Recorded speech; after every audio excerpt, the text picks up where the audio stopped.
Hello and welcome back. We'll continue looking at complex numbers in this video on section 1.4, and we'll start with looking at some multiplication. And multiplication works exactly the same with any numbers when we're dealing with imaginary numbers. So here we've got 7i times 2 minus 9i. So again, we have a number times the difference of two numbers, so we are just going to distribute. So we'll take 7i times 2, 7i times 2, and we're going to subtract 7i times 9i. And I'll put these in parentheses so that they're maybe a little bit easier to see. And then here we can start simplifying. So 7 times I times 2, well, 7 times 2 is 14, and we still have that I floating around. We're going to subtract. We have 7 times 9 is 63, and then we'll have an I times an I, which is I squared.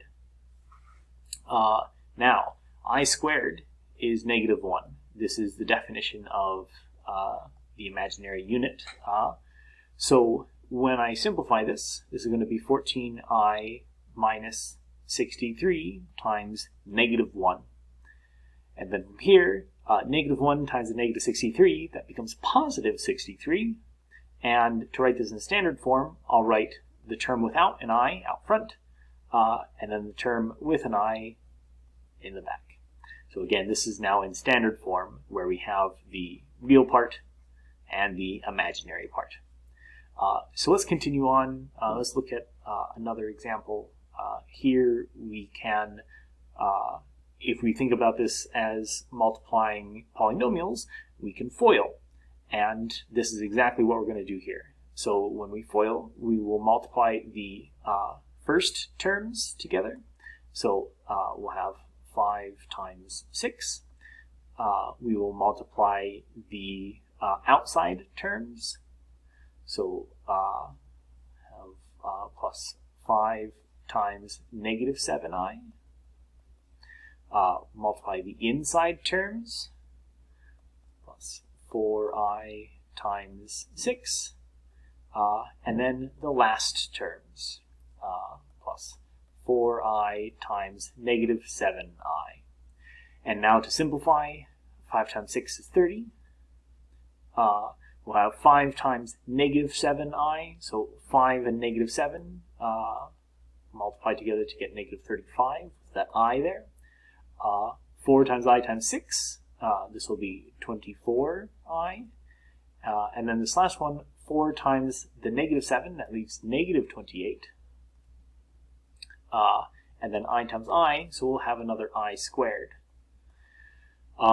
Again, this I squared will become a negative 1.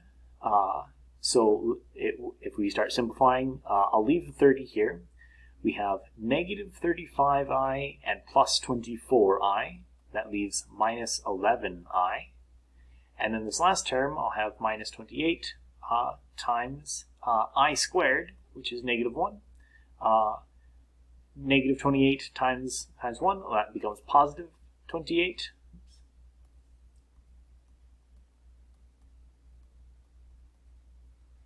And then to combine my like terms, a 30 and a 28 will add up to 58. And again, we have our standard form with the real part and the imaginary part. One nice identity that will be useful to know is when we multiply two of the same complex numbers. The only way they differ, though, is when they have when one is adding and one is subtracting. And we'll see that this is a very nice situation, and we'll have a formula for this. So again, let's FOIL. We have the first terms. So this is going to be a times a, which is a squared. We'll have the outside terms. We'll have a times negative bi. We have the inside terms, plus bi times a. And then the last terms. So we'll have plus bi times negative bi. So again, the a squared here will have negative ab times I. This will become abi positive, so we can see what will happen there. B times negative b, that's negative b squared, and then the I times I is going to be I squared. And this is where things will really start to simplify. We have an a squared, that sticks around, negative abi and plus abi. These guys cancel out. Lastly, we have minus b squared, but the I squared becomes a negative 1. So all of this simplifies down to a squared plus b squared. As a brief aside, remember that a squared minus b squared, we could factor this out into a plus b times a minus b. This gives us a way to kind of factor using complex numbers, a squared plus b squared. So it looks similar. So for the moment, let's come back to just complex numbers. And when two of these complex numbers differ by only the sign in the middle, these are called complex conjugates. So if you take a plus bi and you take its complex conjugate, you get a minus bi. If you take a minus bi and you take its complex conjugate, you get a plus bi. So all we're doing is we're switching the negative sign in the middle, and this is called the complex conjugate. And when we multiply these, when we FOIL, we get this nice equation here. So a plus bi times a minus bi is just a squared plus b squared. And it doesn't matter the order in which you multiply these. So the last thing that we'll do, we'll use complex conjugates, or sorry, one of the last things that we'll do is we'll use complex conjugates to simplify fractions. So here I've got 5i divided by 7 plus I. Well, this is not in standard form, and in standard form I need to have a real part and an imaginary part, but I've got this big fraction. So to get rid of the fraction, let me write this a little bigger. To get rid of the fraction, we will multiply the bottom by the complex conjugate. So what I'll do is I'll multiply the top by 7 minus I and the bottom by 7 minus I. Again, in doing so, I've just multiplied by 1. So let's multiply this out. So the bottom, I know that 7 plus I times 7 minus I can use my formula. A here, A is just going to be 7, and B is just going to be 1. So I have 7 squared plus 1 squared. This is the simple formula for the bottom. For the top, I will need to distribute, and I will have 5i times 7 plus 5i times negative I. So on the bottom, 7 squared is 49, plus 1 squared, well, that's 50. And then on the top, 5 times 7, that's 35i.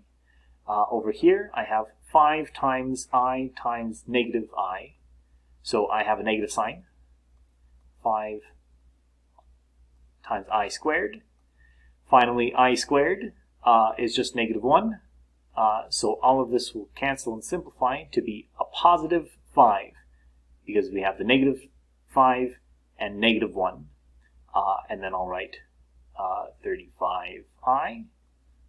And we're dividing everything by 50. So to simplify this, I'm going to divide the 5 by the 50 and the 35i by the 50. 5 divided by 50 plus 35i divided by 50. So again, 5 50ths, we can cancel the 5 off the top and bottom and get 1/10. 35i divided by 50, I can cancel a 5 out of the top to be left with 7. And if I cancel 5 out of the bottom, I'm left with 10. So one thing that I'll do is instead of writing 7 times I divided by 10, I'm going to write this as 7 divided by 10 times I. Notice now I have my real part and my imaginary part, which is going to be something times I. So this is how we will write something in standard form. Again, if you have a complex number on the bottom of a fraction, multiply by the complex conjugate. So let's do the same thing for this guy. We have 5 plus 4i divided by 4 minus I. Again, I have the complex number in the bottom of the fraction. I will multiply by the complex conjugate. 4 plus I and 4 plus I. Just add parentheses around everything so we know what are the tops and bottoms of the two numbers. And the bottom here, again, this will be 4 squared plus 1 squared. The top, we will have to FOIL, so this will be a little bit long, but it's nothing that we can't handle. So the first terms, the outside terms, the inside terms, and then the last terms. Again, if I want to simplify things, 4 squared is 16, 1 squared is 1, so on the bottom of the fraction we have 17. On the top of the fraction, 5 times 4 is 20, plus 5 times I, plus 4 times I times 4 is 16i. And then this last one, 4 times I, this is 4 times I squared, which happens to be -1. Again, consolidating like terms, 4 times -1 is -4, and 20 is 16. And then 5i and 16i is 21i. And on the bottom of the fraction, we've got 17. And again, I can divide 16 plus 21i, divide them both by 17 to get 16 seventeenths plus 21 seventeenths times I. Again, this is in standard form because we have our real part and our imaginary part, some number times I. So one thing that is important to see when we're taking square roots is that there are still multiple square roots. So let's do a quick example. If I take 2i and I square it, remember that we can distribute the exponent across multiplication. This is going to be 2 squared times I squared. 2 squared is 4. I squared is -1. So this is -4. Again, I can distribute the square. So if I try to square -2i squared, I can square -2, and I can square I. -2 squared, -2 times -2 is 4. I squared is -1, so we get 4. So when I write the square root of -4, I have two numbers whose square is -4. We are going to choose the top one. So again, the principal square root, just like before when we said that the square root of 4 is going to be 2 and not -2, when we take the square root of a negative number, we're just going to pop this I out and write it like this rather than negative I times the square root of b. So we want the positive root, so we won't have that extra negative sign.